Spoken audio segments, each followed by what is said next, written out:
Welcome everyone. My name is Vishal Pendekar and today I will be presenting a research paper titled Control Channel Attacks Deterministic Side Channels for Untrusted Operating Systems. This paper was authored by Yuanzhong Xu, Weidong Sui, and Marcus Pinado. This work was published at the IEEE Symposium on Security and Privacy in 2015. This research exposes a new category of side-channel attacks that enable an untrusted operating system to extract sensitive information from applications running in secure environments like Haven and Inktype. Let's explore how this attack works and its implications for computer security.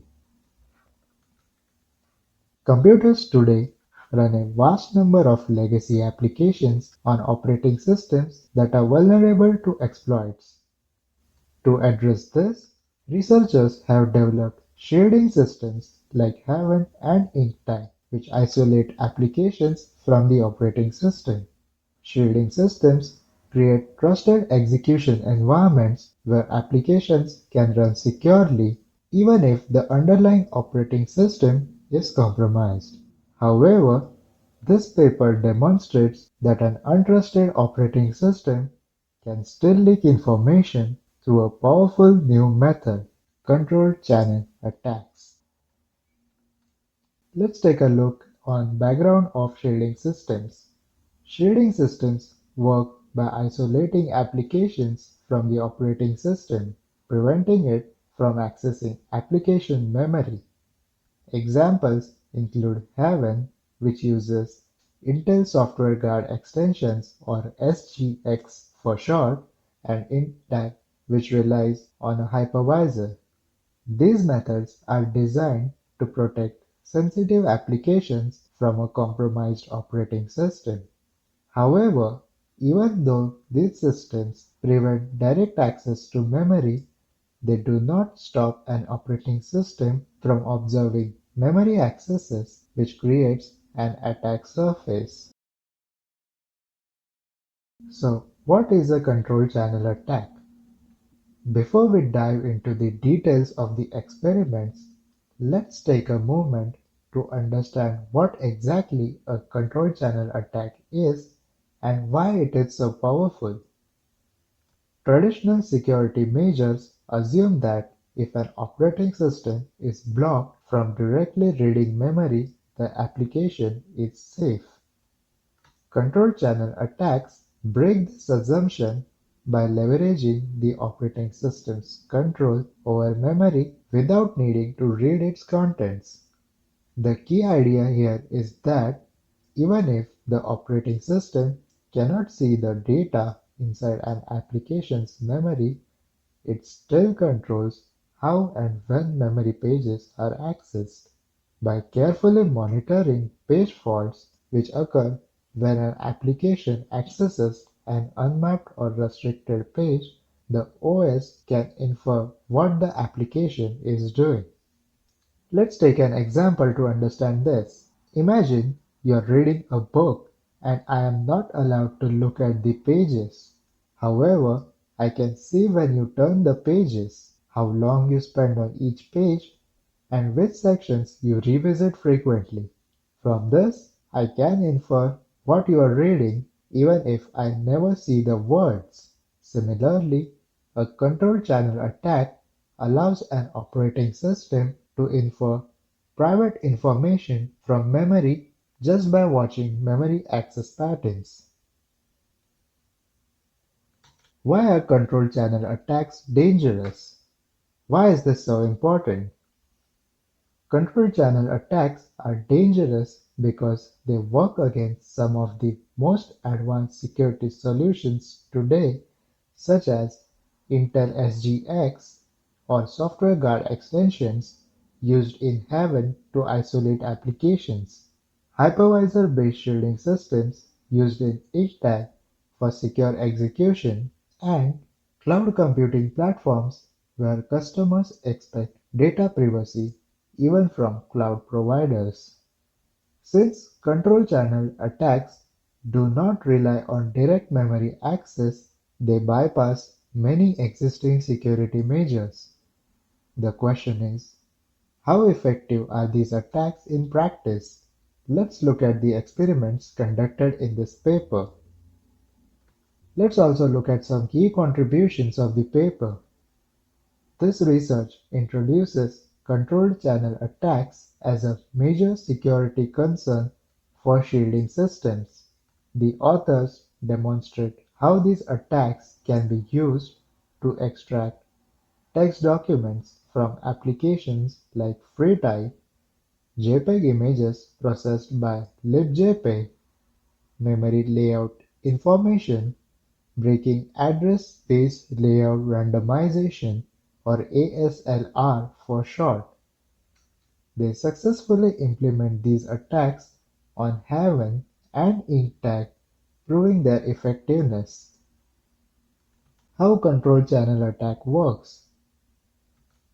Traditional side channel attacks rely on cache timing, power consumption, or electromagnetic leaks. Control channel attacks, on the other hand, exploit page fault timing and memory access patterns to infer application data. Since an operating system manages memory pages, it can track when an application accesses a specific memory region even without seeing its contents. Let's take a look at the attack methodology. The attack follows a simple but powerful strategy. Number one, monitor memory accesses at the 4 kilobyte page granularity. Number two, infer control flow and data access patterns by tracking which pages trigger faults. And number three, reconstruct sensitive information from these observations. The key insight here is that different inputs cause different page fault patterns which can be mapped to real-world data. Let's move on to experimental attacks. The authors tested these attacks on two shielding systems, Heaven, which runs on Intel Software Guard extensions or SGX, and InkTag, which runs on a hypervisor.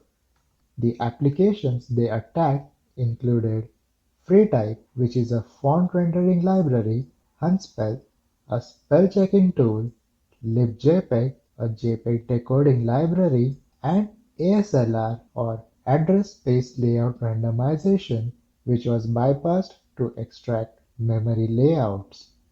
Let's start by looking at how control channel attacks were used against FreeType, a widely used font rendering engine. FreeType is a font rendering library that converts text into images. Even though it encrypts memory, attackers can still extract full documents using control channel attacks. Here are the key questions that arise. How does an attacker map memory accesses to characters? What if the document has multiple fonts? Does this attack scale for large text processing? And then here are the explanations. Different font glyphs require different memory access patterns. The operating system can correlate page faults to unique font structures. What about multi-font documents? Attackers can profile each font separately. What about scaling the attack? The attack works on PDFs, web browsers, and any text processing system, so it's pretty much scalable. How does the attack actually work?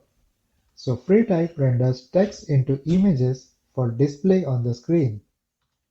The operating system should not be able to see the actual rendered text since the memory is encrypted. But every time FreeType renders a letter, it accesses specific memory pages. By monitoring which pages are accessed and when, the operating system can reconstruct the full document. Here are the FreeType attack results. From the table, we can see that Heaven spends significantly less time than Intech for extraction, with Heaven spending only 19.3 seconds compared to 280.2 seconds by Intech. Both Heaven and Intech achieve an accuracy of 100%, that is, both of them are capable of extracting entire documents from an encrypted environment. Heaven has a significantly less overhead of 3.74 times compared to Intech's 32.1 times. Even though free type encrypts memory, tracking page faults allows attackers to extract text with 100% accuracy. The attack works on both Heaven and Intech, with Heaven being faster because of its software guard extensions based protection. Intech has a higher overhead because of hypervisor based memory handling. The fact that the entire text can be extracted shows that memory encryption alone is not enough to stop control channel attacks. Next, let's look at Unspell, a popular spell checker used in applications like Google Chrome and macOS. Unspell is used by millions daily for spell checking in web browsers, email clients, and office software. Let's examine why it's vulnerable to control channel attacks. This is how the attack works. Unspell compares words against a dictionary stored in memory. The operating system should not be able to see which words are being checked, but every time a word is checked, Unspell looks it up in a hash table, which accesses specific memory pages. By tracking memory accesses and matching them to dictionary words, an attacker can recover what the user is typing. This is the word recovery in Unspell attack.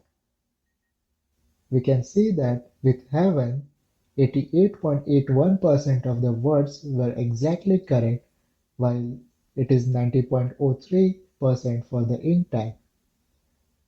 Without the affix, Heaven can recover 7.25%, while Intech can recover about the same, that is 7.29%. About 3.94% in Heaven are not recovered, while it is 2.68 for the Intech for the words that were not recovered. From the table, we can infer that over 88% of words were recovered exactly, meaning an attacker could reconstruct most of the typed text. With a language model, accuracy increased to 96%, predicting likely word formations. Some words without affixes were recovered partially. For example, if the word is running, it would only output run. Very few words were missed, making this attack highly effective. This means that even if your messages or emails are encrypted, an attacker monitoring your spell checker could still recover what you are typing. Now let's move on to an attack that does not target text but images. So how does this attack work? libjpeg is a common library used for JPEG decompression, that is, opening images. An attacker should not be able to see the images being opened, but when libjpeg decodes a JPEG, it accesses specific blocks of memory to process the image. By tracking memory access patterns, the OS can reconstruct the edges and shapes of the image.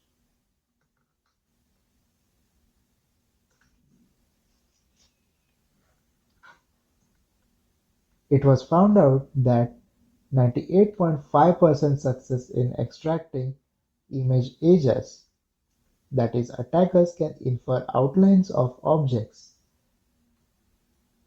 Then 78.2% success in reconstructing facial features was also achieved. That is, faces can be recognized even if they are blurry. Furthermore, 83.6% success was achieved in extracting text from images, that is, sensitive information within screenshots could be leaked. Here are some images for comparison. While the recovered images are not high resolution, they contain enough detail to leak critical visual information. So far, we have seen attacks that extract text and images. But what if an attacker wants to compromise an entire system? This is where breaking ASLR comes in. Address Space Layout Randomization, or ASLR, is a security feature that randomizes memory addresses to prevent exploits. But control channel attacks track page fault sequences to determine where important libraries are loaded. Once an attacker bypasses ASLR, they can launch return-oriented programming or ROP attacks to take full control of the system. This is a major breakthrough because it makes exploits much easier, essentially bypassing a key defense mechanism. A key takeaway here is that once ASLR is broken, attackers can run arbitrary code, install malware, or escalate privileges. Now that we have seen how effective these attacks are, let's ask, how much do they slow down execution? The performance impact was measured in both Heaven as well as InkTag. The table here shows overhead for both Heaven as well as InkTag. For free type, Heaven has an overhead of 3.74 times, while InkTag has 32.1 times. For Hunspell, it is 1.5x and 3.5x for Heaven and InkTag respectively. As for libjpeg, it's 2.1x and 5.8x respectively. InkTag has much higher overhead because it relies on a hypervisor, which adds more memory management delays. Heaven is faster because Intel SGX handles memory operations more efficiently. Despite the slowdowns, these attacks remain undetectable in cloud environments where variations in execution time are normal. This means attackers could run these techniques in real-world cloud services without raising suspicions. So, how do we prevent these attacks? Here are some potential solutions. Number 1. Obfuscation techniques. We can add noise to page access patterns and randomize the execution paths.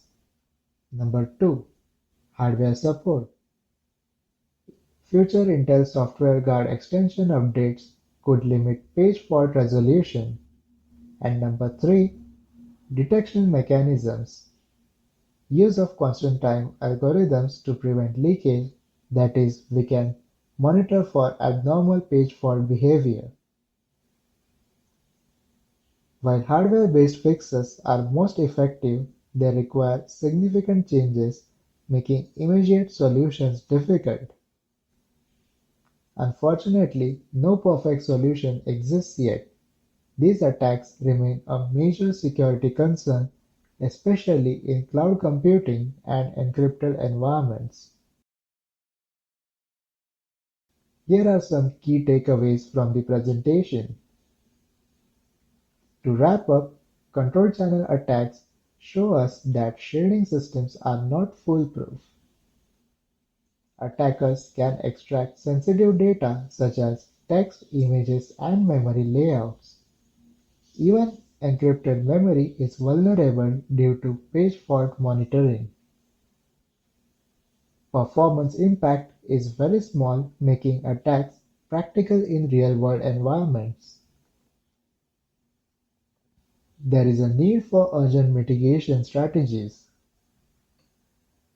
This research challenges our assumptions about memory security and calls for stronger defense mechanisms in future computing systems. As a final thought, if an attacker controls the operating system, traditional memory protections are not enough. We need to rethink security from the hardware level up.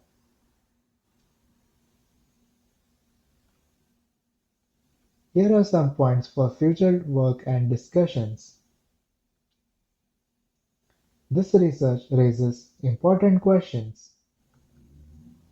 How can shielding systems defend against these attacks? Can AI-based monitoring detect such attacks in real time? What does this mean for cloud security in the future? These are some exciting areas for future work. Let's come to conclusion. Control channel attacks expose a critical vulnerability in shielding systems. Even with strong hardware, protections like Intel Software Guard extensions and untrusted operating system can still leak sensitive data. Defenses exist but remain limited. More research is needed to strengthen shielding technologies. Cybersecurity is a never-ending battle. Control channel attacks prove that even the most advanced security measures can be bypassed, forcing us to constantly rethink how we protect our data. Thank you for your time.